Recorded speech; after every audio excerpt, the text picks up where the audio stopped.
بسم اللہ الرحمن الرحیم۔ السلام علیکم ورحمۃ اللہ وبرکاتہ۔ جب انسان بچوں کی طرح اللہ کو اپنے من پسند چیز کے لیے مناتا ہے، رب سے گڑ گڑاتا ہے، تو وہ مان جاتا ہے۔ اتنے درد کے بعد بھی اگر تم صبر کر رہے ہو تو یقیناً تمہیں اجر کے لیے چن لیا گیا ہے۔ دعا کی توفیق ہی قبولیت کی سب سے بڑی دلیل ہے، جسے کوئی رد نہیں کر سکتا۔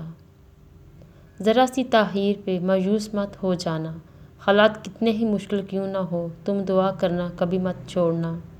تم نے جو رو رو کر مانگی ہیں دعائیں، مبارک ہوں کہ انہیں قبولیت کے لیے چن لیا گیا ہے۔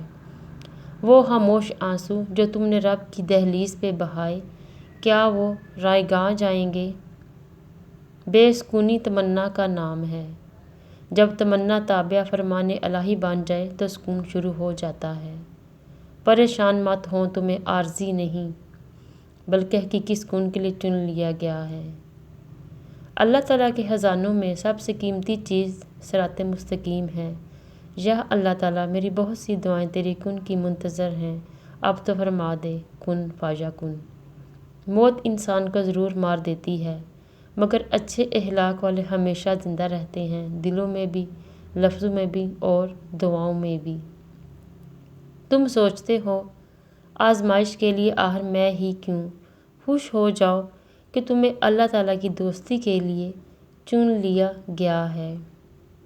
حقیقی درد وہ ہے جو دوسروں کو درد میں دیکھ کے ملے، ورنہ اپنا درد تو جانوروں کو بھی محسوس ہوتا ہے۔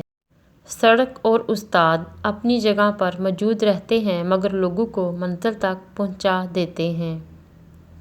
آپ کا ضمیر اور نیت صاف ہے تو اس بات سے کوئی فرق نہیں پڑتا کہ آپ کو کوئی اچھا کہے یا برا، آپ اپنی نیت پر جانچے جائیں گے، دوسروں کی سوچ پر نہیں۔ اللہ نگہبان۔